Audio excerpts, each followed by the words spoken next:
मोदी से दोस्ती, पाकिस्तान से प्यार, मुनीर को लंच, 85 करोड़ के आतंकी के साथ चाय। आखिर अमेरिकी राष्ट्रपति डोनाल्ड ट्रंप की ये क्या नीति है? आतंकी जनरल या यूं कहें फील्ड मार्शल आसिम मुनीर को व्हाइट हाउस में लंच पर बुलाया। क्या ये ट्रंप की आतंकवाद पर दोहरी नीति नहीं है? ईरान इजराइल जंग में मिडिल ईस्ट जल रहा है, चारों तरफ सिर्फ बर्बादी और तबाही का मंजर है। इस युद्ध में अमेरिकी राष्ट्रपति डोनाल्ड ट्रंप की नजर पाकिस्तान पर टिकी हुई है, क्योंकि इसी बीच ट्रंप और पाकिस्तानी आर्मी चीफ आसिम मुनीर के बीच व्हाइट हाउस में मुलाकात होती है। दोनों के बीच मुलाकात उस समय होती है जब भारत पाकिस्तान में तनाव चरम पर है। ईरान इजराइल के बीच जंग जारी है। अमेरिका के राष्ट्रपति डोनाल्ड ट्रंप ने एक बार फिर दावा किया है कि उन्होंने भारत और पाकिस्तान के बीच युद्ध रुकवाया था। ट्रंप ने यह बयान उस समय दिया जब प्रधानमंत्री नरेंद्र मोदी पहले ही इस दावे को खारिज कर चुके हैं और साफ कह चुके हैं कि भारत ना तो किसी की मध्यस्थता को स्वीकार करेगा और ना ही किसी की मध्यस्थता वो मानेगा। मीडिया से बातचीत करते हुए ट्रंप ने कहा कि मुझे पाकिस्तान से प्यार है, पाकिस्तान एक अच्छा देश है। पाकिस्तानी सेना प्रमुख आसिम मुनीर से मुलाकात के बारे में पूछे जाने पर अमेरिकी राष्ट्रपति डोनाल्ड ट्रंप ने कहा कि मैंने युद्ध रुकवा दिया और मैं पाकिस्तान से प्यार करता हूं। Between Pakistan, I love Pakistan. I think Modi is a fantastic man. I spoke to him last night. We're going to make a trade deal with Modi of India. But I stopped the war between Pakistan and India. This man was extremely influential in stopping it from the Pakistan side, Modi from the India side, and others. And they were going at it, and they're both nuclear countries. I got it stopped. I don't think I had one story. Did I have one story written about it? I stopped the war between two major nations, major nuclear nations. I don't think I had a story written about it, but that's okay. You know why? The people know. The people know. Mr. President, did anybody write that story about the war? Did anybody? Did you write it? we wrote one. We all wrote it. Did you write it? We, just one more on You Iran, wrote it. President. On the flagpole, When does your patience run out with? get more Adjustments that need to be made for Marine One departures and arrivals? No, we put it so that Marine One is very far away. We did it in conjunction with the Air Force, with everybody, and everybody signed off on it. Now we have to have it far away. It's very far from Marine One's out there. It's out in the field. So you have to have a certain distance. We're about 3 times that distance. Okay? Thank you very much, everybody. Pakistan के जिहादी general Asim Munir का America में विरोध हो रहा है, लेकिन यह जनरल व्हाइट हाउस में लंच कर रहा है। पेंटागन के पूर्व अधिकारी माइकल रूबिन ने मुनीर और ट्रंप की मुलाकात पर हैरानी जताई है। रूबिन ने पाकिस्तान को आतंकवाद को बढ़ावा देने वाले देश बताया और अमेरिकी राष्ट्रपति डोनाल्ड ट्रंप की आलोचना की है। Donald Trump is simply reflecting the reality without the diplomatic polish. But there also may be something more going on here. Remember that after the September 11th attacks, then Deputy Secretary of State Richard Armitage supposedly told Pakistan that if it didn't stop its support for Al-Qaeda, that Pakistan could be subject to even a nuclear attack. सवाल यह है कि आखिर पाकिस्तान से Trump को इतना प्यार क्यों है? आतंकी मुल्क से ट्रंप ऐसा क्या चाहते हैं कि मुनीर को गले लगाना पड़ रहा? कि इसके पीछे ईरान इजराइल युद्ध तो नहीं है? क्यों बार बार ट्रंप पाकिस्तान से प्यार का इजहार कर रहे हैं, जबकि दुनिया जानती है कि पाकिस्तान आतंकी मुल्क है और जिस आतंकी संगठन अल-कायदा ने, ओसामा बिन लादेन ने अमेरिका को अब तक का सबसे बड़ा जख्म दिया, वह अल-कायदा भी पाकिस्तान में ही शरण लेता है और ओसामा बिन लादेन भी पाकिस्तान में ही मारा जाता है। तो जाहिर है पाकिस्तान एक आतंकी मुल्क है और मुनीर की सेना आतंकवाद को पालती पोसती है। पाकिस्तान की डीप स्टेट पॉलिसी रही है कि वो टेररिज्म को न सिर्फ बढ़ावा दे बल्कि दुनिया भर के टेररिस्टों को शरण भी दे। पुलवामा हमले के पीछे भी पाकिस्तानी सेना का हाथ सामने आया था। इसके बाद उरी हमला, इसके बाद हमने देखा कि पहलगाम में बाइसरन घाटी में किस तरह से हमला हुआ और दुनिया भर के कई और टेररिस्ट संगठनों में पाकिस्तानियों के नाम जुड़ते हैं, आतंकियों के नाम जुड़ते हैं। हमारे साथ कमांडर विजय वडेरा रक्षा विशेषज्ञ जुड़ रहे हैं, कर्नल मनोज कुमार रक्षा विशेषज्ञ हमारे साथ जुड़ रहे हैं, डॉक्टर सिद्धार्थ दवे विदेश मामलों की जानकार हमारे साथ जुड़ रहे हैं और अनिल विश्वकर्मा इस वक्त सीधे ईरान से हमारे साथ जुड़े हुए हैं, सीधे उनके पास चलेंगे। अनिल विश्वकर्मा जी, ईरान आप क्यों गए थे और फिलहाल सिचुएशन क्या है? क्योंकि कई भारतीय वहां से निकलने को इच्छुक हैं और खुद को वहां पर ट्रैप बताए जा रहे हैं। अनिल जी।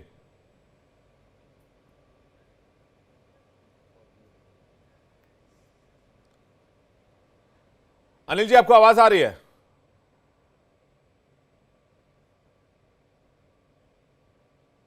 अनिल विश्वकर्मा जी, आप हमें सुन पा रहे हैं?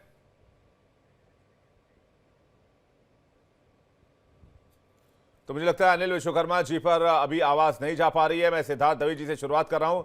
सिद्धार्थ दवे जी, डोनाल्ड ट्रंप चाहते क्या हैं? Donald Trump Asim Munir field marshal को बुलाते हैं, उसके बाद लंच करते हैं, 85 करोड़ के इनामी आतंकी के साथ चाय पर मुलाकात करते हैं, पाकिस्तान को एक बेहतरीन मुल्क बताते हैं, पाकिस्तान के न्यूक्लियर हथियारों की रक्षा करते हैं।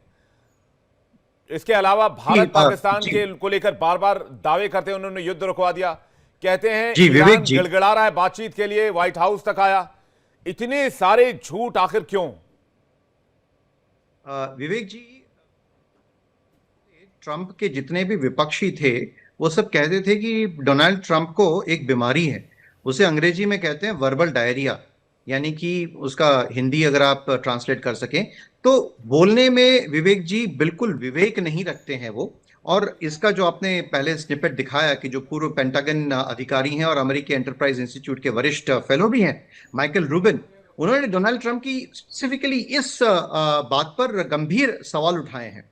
और माइकल रूबिन का आरोप है कि ट्रंप ऐतिहासिक और भू राजनीतिक समझ से वंचित हैं और उनकी प्राथमिकता अभी जो है सिर्फ नोबेल शांति पुरस्कार जैसे कुछ निजी लाभ लेने की है और वो दीर्घकालीन नहीं सोच रहे हैं। और ये बात दूसरी यहाँ पे भी आती है, जब ऑपरेशन सिंदूर चल रहा था उसके पहले और उसके बाद वो बार बार ये बात का उल्लेख कर रहे थे कि भारत और पाकिस्तान का जो मसला है, जो इशू है, वो 1000 साल पुराना है। तो इस तरह की बातें कहना वो या तो वो बहके बहके से हैं या फिर वो बोलने में बिल्कुल विवेक जी अविवेकी हैं। दूसरी बात, मिडिल ईस्ट और साउथ एशिया जैसे जो संवेदनशील क्षेत्र हैं उसमें उनकी जो नीति रही है वो हमेशा एक शॉर्टकट शांति समझौते का उनका एक शैली रही है, उनकी एक स्टाइल रही है, चाहे वो उत्तर कोरिया हो या सीरिया हो। किंतु ये जो इशू है ये हम बात कर रहे हैं भारत की, पाकिस्तान की, ईरान की, इजराइल की। और ऐसे वक्त में जब पाकिस्तान जैसे दो मुहे देश के सेना प्रमुख को बुलाकर ट्रंप ने यह दिखा दिया है कि उनकी नीति दिखावे और व्यक्तिगत लाभ पर टिकी है, न कि स्थिरता और न्याय पर। तो दूसरी बात जो बहुत महत्वपूर्ण है कि अमेरिका जो है वो अपने आप को खुद को दुनिया का लोकतंत्र का संरक्षक कहता है, ठेकेदार कहता है, एक जनरल को सम्मानित करता है, ना कि किसी चुने हुए प्रतिनिधि को। तो बुलाया किसको गया वहां पे? क्या शहबाज शरीफ को बुलाया गया? क्या बिलावल भुट्टो को बुलाया गया? तो इससे साफ होता है कि अमेरिका के लिए लोकतंत्र केवल एक नारा है, व्यवहार में बिल्कुल अवसरवादी है। वो किसी के साथ भी बैठ जाएंगे, बातें करेंगे, चाहे वो जनरल हो या तानाशाह हो। नहीं, वो आतंकी से भी तो मिले थे जिसकी फोटो बाकायदा यूएस ने ही जारी की थी, 85 करोड़ का इनाम रखा था उस आतंकी पर, और उसके साथ चाय पीते हुए नजर आए थे। हाल में खबर सामने आई थी। सिद्धार्थ जी कुछ कह रहे हैं, उसके बाद अनिल विश्वकर्मा हमारे साथ जुड़ गए। सिद्धार्थ जी पूरा कर लीजिए। जी, मैं कह रहा था कि पाकिस्तान के प्रधानमंत्री को क्यों नजरअंदाज किया गया, तो इसका जवाब साफ है कि पाकिस्तान की असली सत्ता जो है वो जीएचक्यू रावलपिंडी में है, इस्लामाबाद में नहीं है। और अमेरिका ने जब सिर्फ मुनीर को बुलाया तो उसने पाकिस्तान को तथाकथित लोकतंत्र जो है, जो उसका सो कॉल्ड डेमोक्रेसी है, उसकी भी पोल खोल दी है कि बेसिकली पाकिस्तान क्या है, ये एक आर्मी कंट्रोल्ड, एक दिखावटी, एक बिल्कुल फेक डेमोक्रेसी है, फेक डेमोक्रेसी। और ये बात प्रूव भी हो गई है। बहुत सही बात कही आपने, आपके पास वापस लौटूंगा सिद्धार्थ जी। बहुत इंपॉर्टेंट बात कही आपने, बहुत इंपॉर्टेंट पॉइंट इनफैक्ट निकाला आपने। अनिल विश्वकर्मा इजराइल से इस वक्त हमारे साथ जुड़ रहे हैं, हिंदुस्तानी साथी मेरे जो कि इस वक्त हमारे साथ कनेक्ट हुए हैं इजराइल से। इजराइल में क्या हालात हैं, कैसे हालात हैं, सिचुएशन क्या है, क्या भारतीय वहां से निकलना चाह रहे हैं जिस तरह के हालात बने हुए हैं? Anil ji, first of all बहुत स्वागत है आपका इंडिया डेली पर। मेरा पहला सवाल आपसे, आप इजराइल में कहां पर हैं, वहां सिचुएशन क्या है, और जिस तरह से मिसाइलों की बारिश हो रही है ईरान की तरफ से, उसको लेकर आपने अभी तक क्या देखा है? यहाँ पे हम लोग जो भी हिंदुस्तानी भाई हैं सब सुरक्षित हैं और आवाज आ रही है हमारी आपको? बिल्कुल आ रही है। आप भारत में कहां से हैं, हिंदुस्तान में कहां से हैं आप? हाँ जी। आप हिंदुस्तान में कहां से हैं, किस राज्य के जिले से हैं? मैं भदोही जिले से हूँ। भदोही। अच्छा, आप मुझे लगता है कि ये जो सरकार का कार्यक्रम था उसके तहत आप इजराइल गए काम करने के लिए। हाँ जी हाँ। तो यहां पर उस पर बहुत सियासत शुरू हो गई है। अखिलेश जी ने कहा कि भाई जिनको गाजे बाजे और ढोल नगाड़ों के साथ उत्तर प्रदेश से जिन युवाओं को भेजा गया था, पहले सीएम योगी उनको वापस लाने की तैयारी करें, उसके बाद वो अपनी राजनीति करें। तो क्या वाकई में ऐसे हालात हैं वहां पर अभी? नहीं, बहुत ज्यादा हालात खराब नहीं है। फिलहाल हम इजराइल में हैं। इजराइल में कहां पर हैं आप? होलोन। तो यहां पर अभी बहुत ज्यादा टेंस स्थिति नहीं है, सब कुछ शांति है, नॉर्मल है? शांति है फिलहाल। जब भी मतलब अटैक होते हैं तो मतलब सायरन बजता है, मैसेज आते हैं, तो अपना सेफ्टी अपने को हम लोग को खुद करना पड़ता है। और यहाँ के जो नागरिक हैं उनको भी वही नियम पालन करना पड़ता है, कोई अलग से नहीं है। तो सायरन बजता है तो बंकर में जाने को कहा जाता होगा? हाँ जी। तो ये सायरन अमूमन कब बजता है, 10 रात में मिनट बजता है, दिन में बजता है? दिन में भी बजता है, रात में भी बजता है। सुबह 7 बजे सायरन बजा था, मतलब मिसाइल अटैक हुआ था ईरान की तरफ से। तो अनिल जी, सायरन बजने के बाद क्या करना होता है, जरा डिटेल से, और कब तक वो प्रोसेस फॉलो करना होता है? कुछ नहीं करना होता है, बस अपना उठो, बंकर के तरफ जाओ। और कब तक बंकर में रहना है? 1 घंटे, 2 घंटे, 3 घंटे, 5 घंटे? समथिंग मानकर चलिए 10-15 मिनट बंकर में रहना पड़ता है। उसके बाद सब मतलब सेफ होके अपना बाहर आते हैं। अच्छा, और कितने आप लोग, कितने साथी हैं वहां पर भारतीय, कितने लोग हैं? हम समथिंग मानकर चलिए यहाँ पे हम लोग हैं 16 जन है इंडिया के। 16 लोग हैं। कभी आप लोगों की भी बातचीत होती है कि वापस हिंदुस्तान ही चलते हैं, यहाँ मन नहीं लग रहा, या फिर हालात ठीक नहीं है, कभी ऐसा लगता है? हाँ जी, आवाज क्लियर नहीं आ रहा है। मैं कह रहा हूँ कभी ऐसा लगता है कि मन करता हो हिंदुस्तान चले चलते हैं वापस, यहाँ हालात ठीक नहीं है, घर वालों के पास रहेंगे बेहतर रहेगा? नहीं, ऐसी कोई बात नहीं है फिलहाल। डर तो भाई सबको लगता है, लेकिन इतना भी डर नहीं है, क्योंकि नेतन्याहू जी हमारे साथ हैं। अच्छा। और रही बात ईरान की, तो ईरान इजराइल का एक बाल भी नहीं बांका कर सकता है। वो क्यों? अभी सब बोलते हैं कि इजराइल खत्म होने वाला है, तो इजराइल इतना खत्म जल्दी नहीं होगा, जो कि अपने में एक पावरफुल देश है तो भाई छोटा सा देश, लेकिन अपने में पावरफुल। क्या कहते हैं वहां के लोग आपसे जब आप उनसे कहते हैं कि ऐसी ऐसी बातें हो रही हैं, या फिर कोई ऐसा व्यक्ति मिला जो आपसे हिंदी में बात कर सकता हो, कोई इजराइल का? बहुत है यहाँ, राज कपूर के और अमिताभ बच्चन के चाहने वाले बहुत हैं। अच्छा, अमिताभ बच्चन और राज कपूर के बहुत फैन हैं। तो आपको नहीं अमिताभ लगता है बच्चन कि हुए, राज जी, कपूर हुए, सब बहुत ज्यादा फैन है यहाँ पे। तो आपको नहीं लगता है कि ईरान इजराइल का बाल भी बांका कर पाएगा? नहीं कर पाएगा। ये इजराइल के पास बहुत ताकत है क्या? ताकत तो अब गाजा पट्टी देखने के बाद ही मालूम पड़ जाता है। ठीक है अनिल जी, सिद्धार्थ दवे हमारे साथ एक हमारे डिप्लोमेट हैं, वो जुड़े हुए हैं, वो आपसे कुछ पूछना चाह रहे हैं। सिद्धार्थ जी, ओवर टू यू। जी विवेक जी, 2000 से पिछले 25 वर्षों से इजराइल के साथ मेरा एक बहुत घनिष्ठ संबंध रहा है। कई बार वहां पे रहा हूं, आना जाना रहा है। और ये बात 2000 यानी 25 वर्ष हो गए हैं। 2017 में जब नरेंद्र मोदी जी पहली बार first prime minister to visit Israel, तभी उनके साथ उनके वहां पे मैं भी था, मेरे साथ मेरी सहधर्मचारिणी कैप्टन मीरा, हम लोग भी गए थे। तो थोड़ा, क्योंकि आपने इजराइल के बारे में पूछा, बच्चा सही बता रहा है कि इजराइल के जो लोग हैं वो पूरी तरह से प्रिपेयर्ड हैं। उनको पल पल पता है कि कब क्या करना है।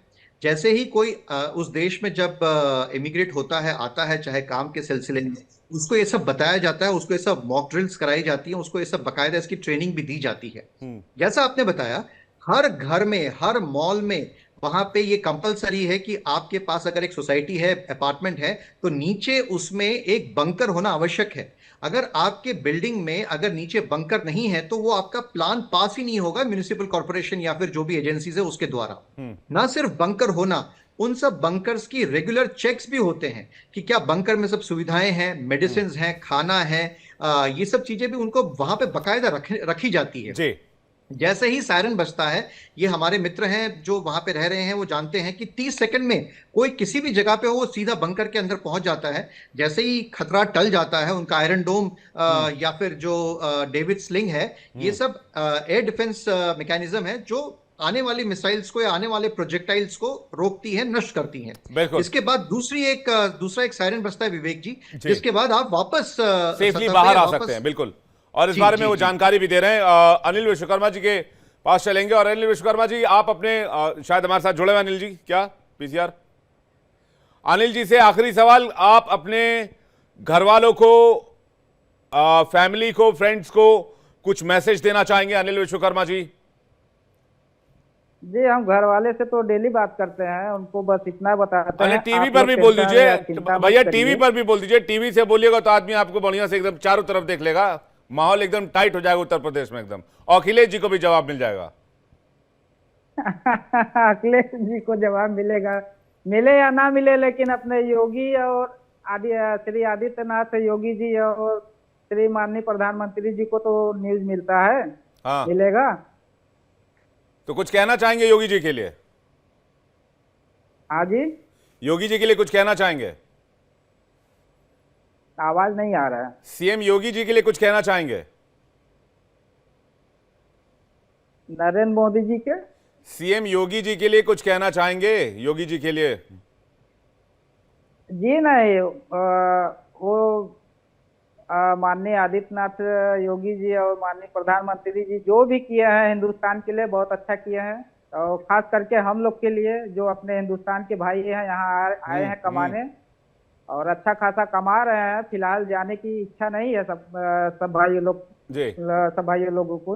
जी, जो डरे हुए हैं वही भाग रहे हैं बस। ठीक है, बहुत बहुत शुक्रिया अनिल विश्वकर्मा जी, आप हमारे साथ जुड़े। आपका मैसेज योगी जी तक पहुंचा दिया जाएगा।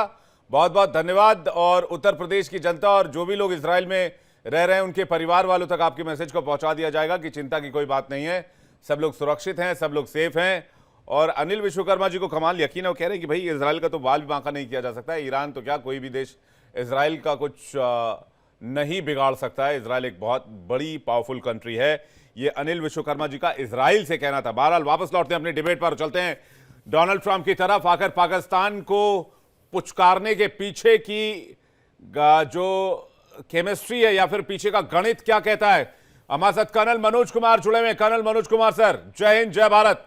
डोनाल्ड ट्रंप दिल में आते हैं लेकिन समझ में नहीं आते हैं। देखिए, बहुत मुश्किल है उनको समझ पाना, और जब से वो सेकंड टर्म में आए हैं तब से अप्रत्याशित रूप से वो बयानबाजी करते रहे हैं, और उनके बयान ज्यादातर तो गलत साबित हुए हैं, और अपने बयानों से वो कई बार पलट जाते हैं। आपने देखा होगा, चाहे वो टैरिफ की बात हो, चाहे वो यूक्रेन रशिया के युद्ध को रोकने की बात हो, या कुछ भी, किसी भी दिशा में जब बात करते हैं उनकी बात का कोई भरोसा नहीं कर पाता है।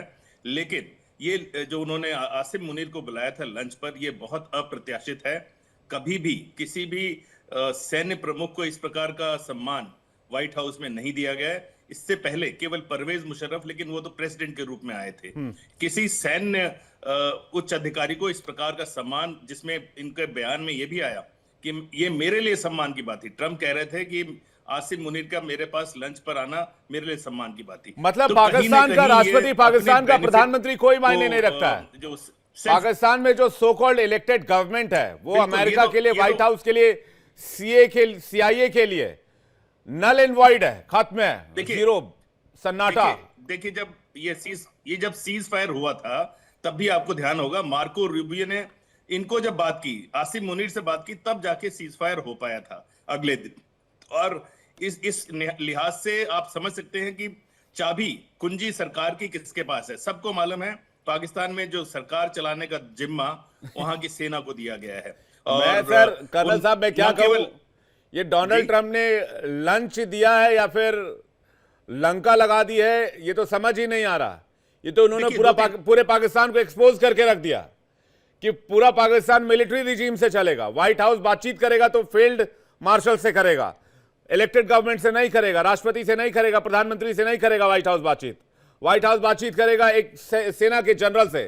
तो इन्होंने पूरे पाकिस्तान की डेमोक्रेसी की तो धज्जियां उड़ा दी। एक इन्विटेशन में, एक लाइन में खत्म कर दिया पाकिस्तान को।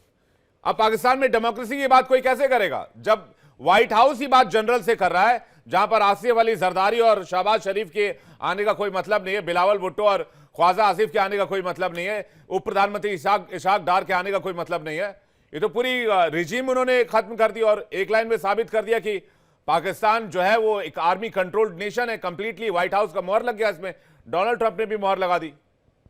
केवल उस पर बल्कि इस पर भी मोहर लगी कि जो जिस प्रकार की कार्रवाइयां कर रहा है पाकिस्तान, उसमें टेररिज्म शामिल नहीं है। शायद इस जो हमेशा अपने आप को पाकिस्तान दिखाता रहे कि हम भी टेररिज्म से सताए हुए देश हैं, वो प्रूव करने में वो सफल रहा है। और कहीं ना कहीं भारत की छवि को थोड़ी सी ठेस जरूर पहुंची है। जो हमारी मुहिम थी कि हम बताएं कि पाकिस्तान किस प्रकार से टेररिज्म फैला रहा है, उसमें थोड़ा सा बट्टा तो जरूर लगा है। इसको मानने से गुरेज करना गलत होगा। दूसरी बात, यहाँ पर यह भी एक बात हो सकती है कि ईरान को किसी प्रकार की मदद ना पहुंचाए पाकिस्तान, क्योंकि पाकिस्तान और ईरान, आपको याद होगा मई के अंत में आसिम मुनीर गए थे ईरान एक बहुत बड़े डेलीगेशन को लेकर, और वहां पर उनकी मुलाकात उनके IRGC के चीफ से भी हुई थी, उनके आर्मी के चीफ से भी हुई थी, और फिर खामेनेई साहब के साथ भी हुई थी। तो इन गहरे संबंधों को देखते हुए ये इनका इरादा होगा कि उनसे जाने कि वहां की स्थिति क्या है। और आपने देखा होगा जो डोनाल्ड ट्रंप का उसके बाद का बयान है, कुछ हल्का नरम दिखता था ईरान के प्रति। तो ये सब है मुद्दे, लेकिन भारत को इसमें जरूर थोड़ा सचेत रहना पड़ेगा। एक और बात निकल के जो आती है वो ये है कि F-35 जो जबरदस्ती अमेरिका हम पर थोपने की कोशिश कर रहा है, उस पर हमारे पर दबाव बनाने की कोशिश होगी, क्योंकि हमेशा अगर देखा जाए ट्रांजैक्शनल रिलेशन रहे हैं यूएस के पाकिस्तान के साथ, और भारत के साथ भी उसी प्रकार का। सर एक तो अभी महीने भर पहले परमाणु बम से धमका रहा था, तो भारत तो परमाणु बम की धमकी के सामने नहीं झुका या उसको एंटरटेन नहीं किया भारत ने। तो इनके F-35 के प्रेशर में क्या ही आ जाएगा डोनाल्ड ट्रंप के। और उस डोनाल्ड ट्रंप की जिनकी विश्वसनीयता दिन ब दिन खोती जा रही है, जो आतंकी के साथ चाय पीते हैं और एक फील्ड मार्शल के साथ लंच करते हैं, आखिर क्यों सीरियसली लेगा भारत इस लीडरशिप को या फिर अमेरिका को? भारत ने, प्रधानमंत्री ने 35 मिनट तक फोन पर बातचीत की, उसके बाद फिर से डोनाल्ड ट्रंप वापस आए और फिर से वही हरकत की। ये एक सीरियस लीडरशिप की क्वालिटी नहीं होती है। ये जिस हिसाब से एक्ट कर रहे हैं, इनकी खुद की विश्वसनीयता, इनकी खुद की क्रेडिबिलिटी जीरो हो रही है, डाउन हो रही है। ये धीरे धीरे ये पूरे अमेरिकी प्रेसिडेंट के लाइनअप में एक ऐसे प्रेसिडेंट के तौर पर जाने जाएंगे जिनका सबसे ज्यादा मजाक बनाया जाएगा। पूरे लाइनअप में आप देख लीजिए, जॉन एफ कैनेडी से लेकर, उससे पहले भी जो भी रहे हो, बराक ओबामा से लेकर, बिल क्लिंटन से लेकर, जॉर्ज बुश से लेकर, जितने भी रहे हो, मुझे जितने आज मैंने 5-6 गिनवा दिए, और अभी दूसरी बार डोनाल्ड ट्रंप दो बार तो खुद ही प्रेसिडेंट बन चुके हैं। तो ये इस तरह की क्रेडिबिलिटी इससे इनकी कभी नहीं बन पाएगी। और जिस तरह से हर देश का नाम बदल देंगे, ये बदल देंगे, वो बदल देंगे, सब कुछ बदलने पर आमादा है। लेकिन जो बात सिद्धार्थ दवे जी कुछ कहना चाह रहे हैं, हमारे साथ कमांडर विजय वडेरा भी जुड़ गए हैं। सर स्वागत है आपका, जय हिंद आपको भी। जो बात सिद्धार्थ सर कह रहे हैं कि भाई ये आपने पूरे पाकिस्तान के लीडरशिप को दरकिनार करते हुए आपने आसिम मुनीर को बुलाया, उससे बातचीत की, चाहे आप किसी भी मसले पर करें, आप ईरान के मसले पर करें, आप शहबाज शरीफ को बुलाकर बातचीत कर सकते थे। यानी आसिम मुनीर की बात शहबाज शरीफ नहीं सुन रहे हैं, इससे कई बातें डिकोड होती हैं।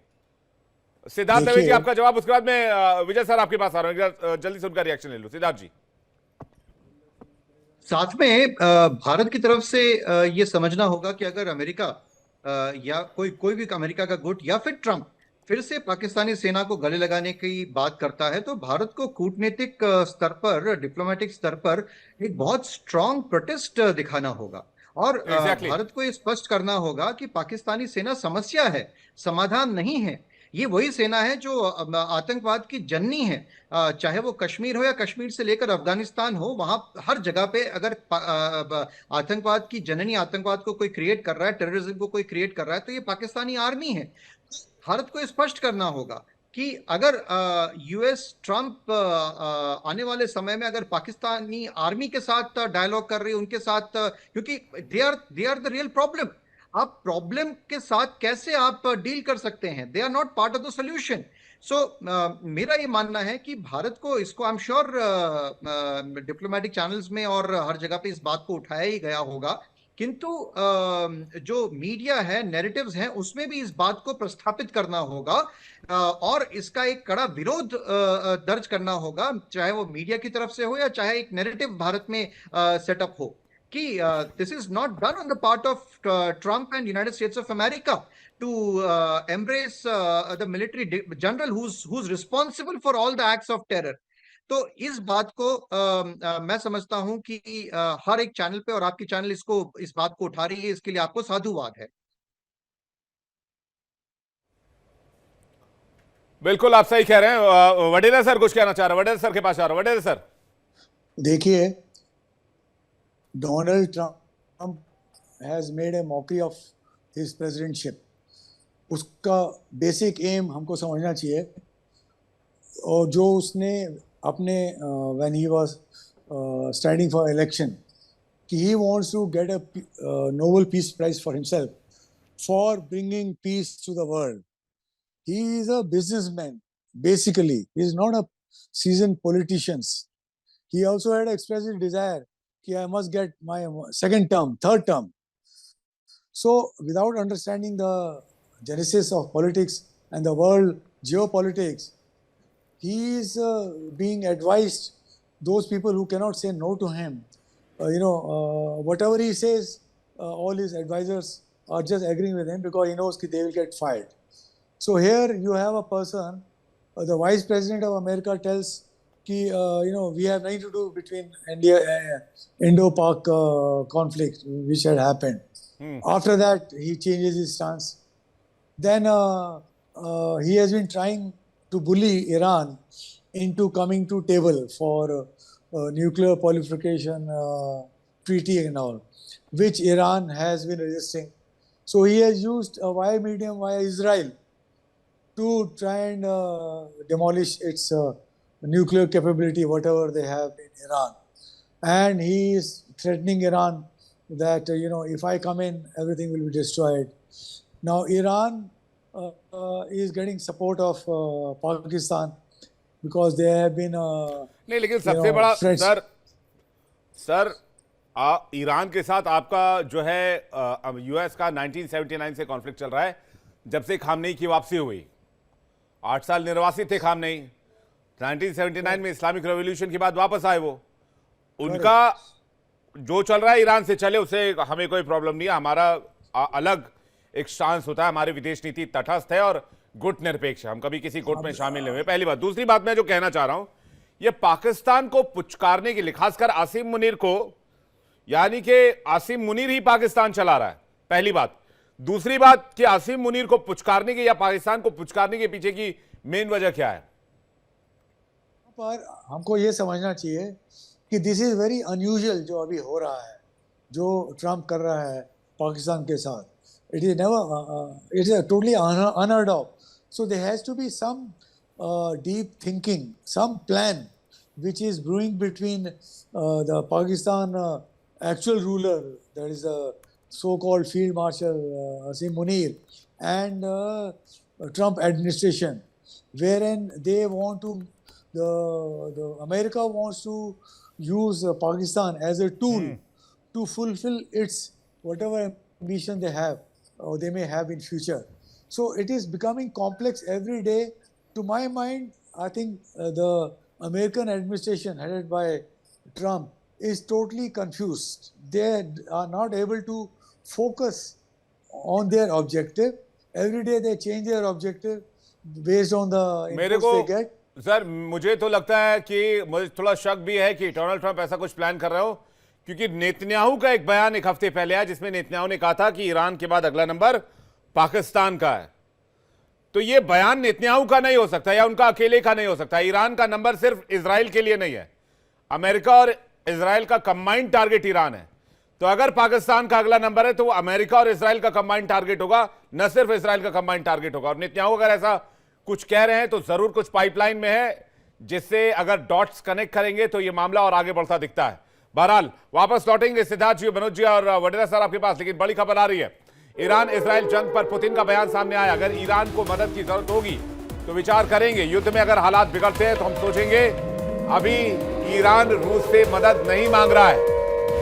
हालांकि इस पर डोनाल्ड ट्रंप का भी पलटवार सामने आया। डोनाल्ड ट्रंप ने इस पर जवाब दिया है और कहा है कि रूस पहले अपने मसले सुलझा ले, अपना घर बचा ले और अपनी लड़ाइयां ठीक कर ले, उसके बाद मिडिल ईस्ट की तरफ झांके। उसके अपने मसले और मसाइल बहुत हैं, इसलिए रूस को इसमें दखलंदाजी नहीं देनी चाहिए। ये डोनाल्ड ट्रंप का रिएक्शन आया है।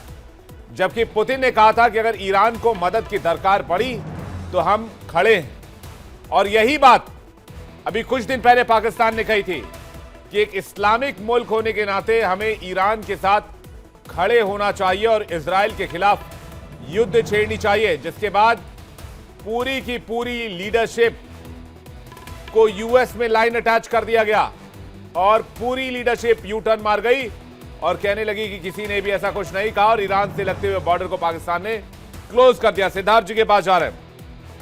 सिद्धार्थ जी वापस अपने डिबेट पर लौटते हैं।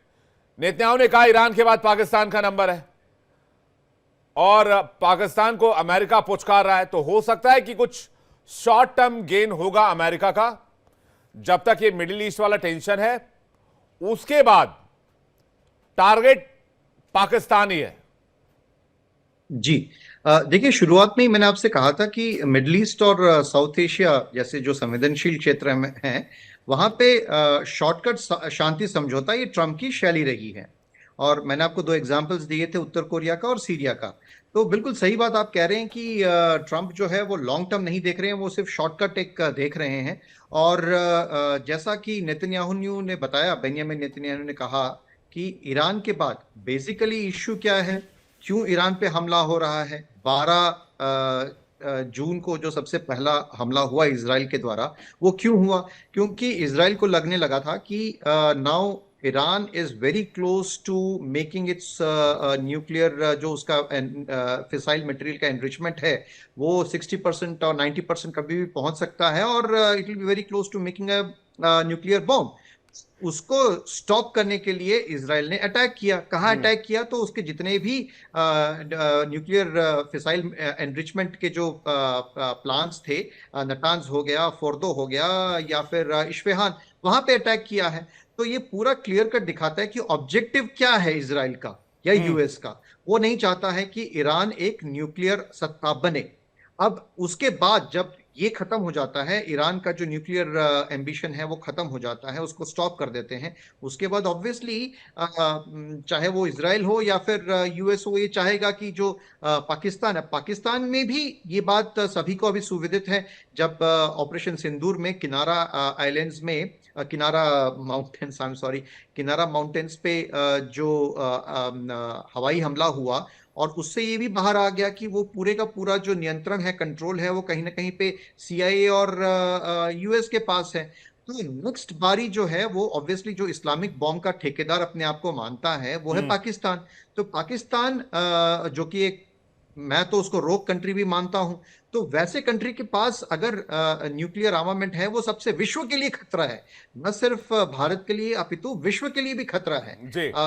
हमने ये भी सुना था कि ईरान के एक जनरल ने कहा कि अगर उस पे न्यूक्लियर हमला होता है इजराइल के द्वारा तो पाकिस्तान उसको न्यूक्लियर अटैक करेगा। उसका फिर खंडन किया पाकिस्तान ने अपनी पार्लियामेंट में, अपने असेंबली में। किंतु कहने का तात्पर्य यह है कि पाकिस्तान जैसा एक जिसकी कंट्रोल, जिसका एक डेमोक्रेटिक कंट्रोल नहीं है, वहां पे पूरे का पूरा कंट्रोल जो है वो आर्मी के पास है। और आर्मी जो है वो भी कौन है? तो वो मुल्ला मुनीर है, जो कि एक तरह से एक टेररिस्ट को क्रिएट करने वाला खुद एक टेररिस्ट ही है। तो ऐसे समय में यूएस और इजराइल भी चाहेगा कि कहीं ना कहीं पे उनके जो न्यूक्लियर एम्बिशंस हैं उनको ना सिर्फ कंट्रोल किया जाए ईरान का, बल्कि उसके बाद as a next step Pakistan की जो न्यूक्लियर आर्सेनल्स हैं उसको भी कहीं ना कहीं से उसको कैप करना होगा, उसको रोकना होगा। जी, लेकिन एक चीज में और पेच फंस सकता है। मैं जा रहा हूं सीधे कर्नल मनोज कुमार सर के पास कि मुंह उठा के फील्ड मार्शल जी पहुंच तो गए व्हाइट हाउस लंच करने के लिए, लेकिन जब शी जिनपिंग के घर से बुलावा आएगा तब मार्शल साहब क्या करेंगे? एक साथ कैसे साधेंगे? चीन तो कह रहा है हम ईरान के साथ खड़े हैं, उधर चीन के हामी में मिलाने के लिए कि भैया हम चीन के साथ, इन्होंने भी कह दिया हम भी ईरान के साथ खड़े हैं और इस्लामिक कंट्री को साथ आना चाहिए। लेकिन उधर अमेरिका ने बुला के तो सीधा लंच ही करा दिया। अब ये लंच हजम कैसे होगा फील्ड मार्शल साहब को, कर्नल साहब? देखिए, आपको अगर ध्यान हो कि जब ये नमाज़े जनाजा पढ़ा जा रहा था मौलाना मसूद अजहर के परिवारजनों का, उस टाइम कितने सैनिक आला अफसर वहां पहुंचे हुए थे यूनिफॉर्म में, उनके साथ बाकी भी जो टेररिस्ट थे, जो इनामी टेररिस्ट थी, वो भी वहां पे मौजूद थे। और फिर भी इन सबको नजरअंदाज किया है अगर अमेरिका ने, तो कुछ ना कुछ खास रीजन है। पाकिस्तान की उसको आवश्यकता है इस क्षेत्र में, खासकर ईरान की के ऊपर अपनी निगरानी के लिए, और दूसरा चीन को न्यूट्रलाइज करने के लिए अभी कोशिश में लगा है अमेरिका की किसी तरह को पाकिस्तान को अपने खेमे में लाए और जो करवाना चाहता है उस क्षेत्र में वो करवा सके। और दूसरी बात जो पहले भी हमने की है चर्चा, क्रिप्टो करेंसीज में डोनाल्ड ट्रंप का भी बहुत इंटरेस्ट है और इधर इनकी सरकार ने भी, पाकिस्तान की सरकार ने भी क्रिप्टो में बहुत इंटरेस्ट दिखाया है। साथ ही साथ बलूचिस्तान में जो इनके मिनरल्स हैं उन पे भी कुछ कॉन्ट्रैक्ट साइन हुए हैं, ऐसा प्रतीत होता है अमेरिका के साथ। अमेरिका अपने हित हमेशा सबसे आगे रखता है और इसमें पाकिस्तान हमेशा से अपने आप को यूज कराता रहा है अलग अलग वर्ल्ड पावर्स के द्वारा। खासकर अमेरिका ने हमेशा इसका इस्तेमाल किया है इस क्षेत्र में अपनी इक्विलिब्रियम को बनाने के लिए। तो ये सब को देखते हुए लेकिन बहुत ही आश्चर्य होता है जिस प्रकार के दृश्य हमने देखे थे और जिस प्रकार की मात पाकिस्तान ने खाई, उसके बाद उसकी इतनी तारीफ की गई, फील्ड मार्शल बना दिया गया फील्ड मार्शल को। नहीं, इससे एक बात तो साफ हो गया ना सर कि पाकिस्तान को बचाने वाला कोई और नहीं, अमेरिका ही था। भारत की मार से फड़फड़ाया पाकिस्तान पहुंचा था अमेरिका की शरण में, और अमेरिका ने कर ली कोई बहुत बड़ी डील। अंदर की बात तो यह है कि अमेरिका ने आसिम मुनीर के साथ कर ली कोई बहुत बड़ी डील कि हो सकता है अगले 10 साल तक पाकिस्तान में हथियारों का सप्लाई सिर्फ अमेरिका करेगा और किसी कंट्री से पाकिस्तान जो है हथियार नहीं खरीदेगा। ये जो नहीं, डोनाल्ड ट्रंप, जैसे कि आपको पता है, सिद्धार्थ सर को भी पता है, विजय वडेरा जी को भी पता है कि he is a master class businessman. Donald Trump बहुत शार्प बिजनेसमैन माने जाते हैं। अगर उन्होंने पाकिस्तान की जान बचाई भारत से तो इसके लिए एक बहुत बड़ा सौदा किया होगा, और वो सौदा क्या हो सकता है, कैसा हो सकता है, मुझे लगता है आप लोग अगर अनुमान लगाएं तो बेहतर होगा। मनोज जी, उसके बाद सिद्धार्थ जी आपके पास आ रहा हूं। देखिए, चीन का साथ अभी पाकिस्तान छोड़ नहीं सकता है क्योंकि पाकिस्तान की गर्दन चीन के हाथ में है। इतना सारा लोन है, इतना सारा इन्वेस्टमेंट किया हुआ है, और चीन के लिए भी उनका BRI belt and road initiative जो है वो पूरी तरह फेल हो जाएगा अगर पाकिस्तान का साथ नहीं मिला, जिसके खिलाफ भारत ने कोशिश कर रखी थी, हमेशा उसका अपोज किया है उस BRI प्रोजेक्ट को। साथ ही हमारा बहुत बड़ा इंटरेस्ट है ईरान में। जो चाबहार पोर्ट जो हमारा है वो बहुत ही सेंट्रल पॉइंट है जिसके थ्रू हमारा India, middle east, Europe economic corridor जाता है, गुजरता है। वो हमारे लिए बहुत अहम है और वो इसी चाइना के बेल्ट एंड रोड इनिशिएटिव को ही काउंटर करने के लिए बनाया गया है। और इस लिहाज से हम दोनों की इंटरेस्ट, हमारा इंटरेस्ट काफी हद तक ईरान में निहित है अभी, और इजराइल तो यही अगर हो नहीं, मैं कर्नल साहब, पाकिस्तान की गर्दन चीन के हाथ में है, लेकिन पाकिस्तान की गर्दन अमेरिका ने बचाई है। चीन के कहने पे शायद सीजफायर नहीं होता, पाकिस्तान बचता नहीं, लेकिन अमेरिका के इंटरवीन के बाद प्रेशर में जब पाकिस्तान था, जब पिट रहा था, जब मार खा रहा था, 16-16 ब्रह्मोस दागे जा रहे थे, तब पाकिस्तान को अमेरिका ने सेव कर दिया अपना हाथ देकर कि लो चलो मैंने तुम्हें बचा लिया। क्या ये फ्री में हुआ होगा, मुफ्त में हुआ होगा? मैं इसलिए तो कह रहा हूं कि ये फील्ड मार्शल साहब ये व्हाइट हाउस का लंच हजम कैसे करेंगे? चीन उधर खड़ा है भाला लेकर कि आप वापस आओ फिर हम देखते हैं तुम्हें। देखिए, इसमें आपको ध्यान होगा, हमारा तो बिल्कुल स्टैंड क्लियर है भारत का कि हमारे बीच में किसी तीसरे देश ने इंटरफेयर नहीं किया, कोई भी बीच बचाव नहीं किया गया है। कोई भी बीच में हमारे जो भी बातचीत हुई हमारे डीजीएमओ लेवल पर ही हुई है। यही इसी बात पर हम कायम हैं। ये तो बात अलग है कि ये बोलते नहीं रुक रहे हैं डोनाल्ड साहब। अभी कल भी उन्होंने बयान में यही कहा कि मेरे कारण ये सीज फायर हुआ था, तो जो कि सरासर भारत सरकार ने खारिज किया है। तो देखिए अभी आगे क्या होता है। चीन का भी अभी देखिए, अभी चीन भी गए थे आसिफ मुनीर कुछ महीने पहले, आपको याद होगा, और फिर अभी शायद इनको चीन यात्रा करनी पड़े। जी बिल्कुल सही कह रहे हो सकता है वहां से वापस आने के बाद फौरन चीन की यात्रा करनी पड़े, क्योंकि व्हाइट हाउस का लंच ना तो शी जिनपिंग का ऑफिस नजरअंदाज कर सकता है और ना ही अमेरिका इस आसानी से किसी को फ्री में बिठाकर लंच खिला सकता है। सिद्धार्थ जी कुछ कहना चाह रहे हैं? सिद्धार्थ जी। जी, जैसा आपने बताया विवेक जी कि इसमें डेफिनेटली कुछ गिव एंड टेक हुआ ही है। और ये गिव एंड टेक क्या हो सकता है, तो आप जैसे बता रहे थे कि आने वाले 10 वर्षों तक पाकिस्तान को मिलिट्री हार्डवेयर यूएस सप्लाई करेगा। बट वो सप्लाई करेगा तो उसके अवेज में मतलब देगा क्या? पाकिस्तान क्या दे सकता है? पाकिस्तान के पास क्या है देने के लिए? ये एक समझने वाली बात है। तो वो शायद इस स्थिति में है ही नहीं पाकिस्तान की वो कुछ दे सके। और अगर देना भी है तो कई हलकों में ये भी सुनाई देता है कि बलूचिस्तान के जो काफी सारे माइंस हैं जहाँ पे रेयर अर्थ मेटल्स पाए जाते हैं, ये हो सकता है कि उसको एक लॉन्ग टर्म लीज पे यूएस को दे दिए हो अपने सारे के सारे जो माइनिंग एरियाज हैं स्पेसिफिकली बलूचिस्तान के। ये हो सकता है वाली कैटेगरी में मैं इसको तो फिर डाल रहा सिद्धार्थ सर हूं। ग्वादर का क्या होगा? हाँ, ग्वादर डेफिनेटली सीपैक का एक अहम हिस्सा है। और बट बलूचिस्तान का भी सीपैक तो अहम हिस्सा है। बलूचिस्तान का भी अहम हिस्सा है। परंतु सीपैक तो पिछले कई वर्षों से ठंडे बस्ते में पड़ा हुआ है। वहां पे चाइना का पूरी तरह से उसमें इन्वेस्टमेंट किया हुआ है, लेकिन उसका कुछ फ्रक्टिफिकेशन यानी कि जिसको बोलते हैं कि वो उसका फाइनल कल्मिनेशन जो होना चाहिए वो तो हुआ ही नहीं है। तो हाँ। यहाँ पे एक और चाइना का भी इन्वेस्टमेंट वहां पे सीपैक में और ग्वादर के एरिया में बलूचिस्तान से होकर जाता है। बिल्कुल सही बात बताई आपने। तो ये मेरे ख्याल से अभी बिल्कुल कैच 22 सिचुएशन जैसी हो रही है पाकिस्तान की। और ना निगले बनेगा ना उगले बनेगा, ऐसी कुछ स्थिति हो रही है। और आने वाले वर्षों में अगर अनुमान सही निकला तो पाकिस्तान के लिए बहुत गंभीर परिणाम उसके आ सकते हैं, क्योंकि चाइना भी उसको छोड़ेगा नहीं। और इस तरफ वो चाह रहा है कि कैसे न कैसे करके यूएस से बार्गेन करे, क्योंकि उसकी एक पुरानी एक हैबिट और स्टाइल रही है।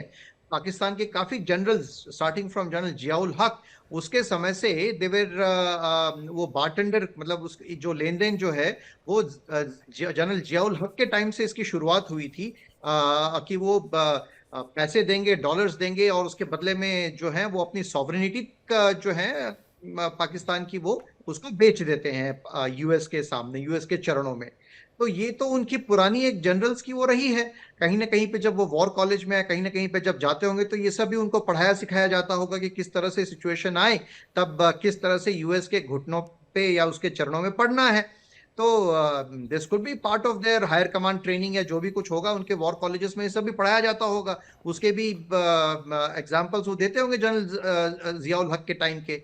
तो ये सिचुएशन जो है ये मुनीर ने जिस तरह से एक हैंडशेक, सपोज्ड हैंडशेक हुआ है, ये पाकिस्तान के लिए तो बहुत ही ज्यादा एक खतरनाक स्थिति नहीं उत्पन्न सर, ये सड़क छाप जनरल, ये फील्ड मार्शल समझ रहा था कि मैंने बहुत बड़ा मास्टर स्ट्रोक चल दिया है, अब मैं फील्ड मार्शल बन गया हूं, तो अब मैं जो है व्हाइट हाउस में लंच कर रहा हूं। लेकिन इसने एक म्यान में 2 तलवार डाल दी। इसको और आसान भाषा में समझे तो इसने एक मुल्क में 2 अजगर घुसा लिए हैं और दोनों ही अजगर हैं। सिद्धार्थ जी, बात आपसे करना चाहता हूँ, ये बिंदु पे चर्चा नहीं हुई है। इससे जो पाकिस्तान की जो खोखली उम्मा की जो नीति है और ऑब्वियसली उसका जो खोखला लोकतंत्र है वो फिर से बेनकाब हो गया है। तो इस घटनाक्रम से ये भी साफ हो गया कि पाकिस्तान न तो वो उम्मा का सच्चा हितैषी जो अपने आप को मानता है, पिछले कुछ वर्षों में हमने देखा कि तुर्की है या फिर पाकिस्तान है, और उससे पहले मलेशिया के महातिर मोहम्मद 95 इयर्स 96 इयर्स तब उनकी एज हुआ करती थी। वो भी, ये तीनों लोग जो हैं वो अपने आप को विश्व में उम्मा के एक खलीफा बनने की उनमें होड़ लगी रहती थी। अब ये भी इस घटनाक्रम से उजागर हो गया है कि जो concept of Umma, Islamic brotherhood का जो जो बात करता है पाकिस्तान, वो भी एक खोखली बात है, वो भी एक फार्स है। ये इससे उजागर हो गया। ये बात मैं आपसे मैं अपनी बात रखना चाह रहा था। नहीं, वैसे भी सर मेरा ये मानना है कि ग्लोबली ऐसा मुस्लिम ब्रदरहुड वाला कोई कॉन्सेप्ट है ही नहीं। इसके पीछे तर्क ये है कि जहाँ दूसरे होते हैं या दूसरे कम्युनिटी के लोग होते हैं वहाँ ये दूसरों के साथ लड़ते हैं, और जहाँ दूसरे कम्युनिटी वाले ख़त्म हो जाते हैं, जहाँ खुद ये लोग बचते हैं, तो वहाँ पर आपस में लड़ना शुरू कर देते हैं। तो कौन सा ब्रदरहुड और कौन सी कैलिफेट और कौन सी बादशाहत।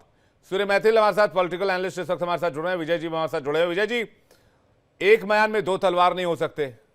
इसी तरह एक मुल्क के दो जो हैं राजदार कह लें या फिर दो हुक्मरान कह लें, वो नहीं हो सकते हैं। अब दो दो आकर सिर पर बैठ गए पाकिस्तान के। चाइना तो है ही जिसने अंधाधुंध पैसा और हथियार पाकिस्तान में पंप किया हुआ है। मुनीर साहब जाकर अमेरिका में लंच कर रहे हैं।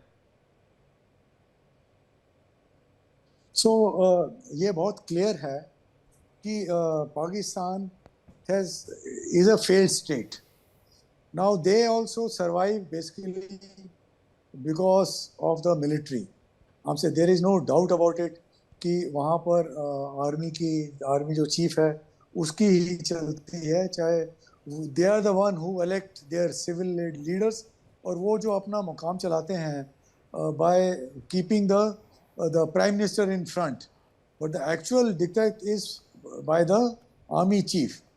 हमसे who would have thought in the wildest of dreams कि after getting thoroughly thrashed in that 3 days conflict that you get yourself promoted as a field marshal at the gunpoint.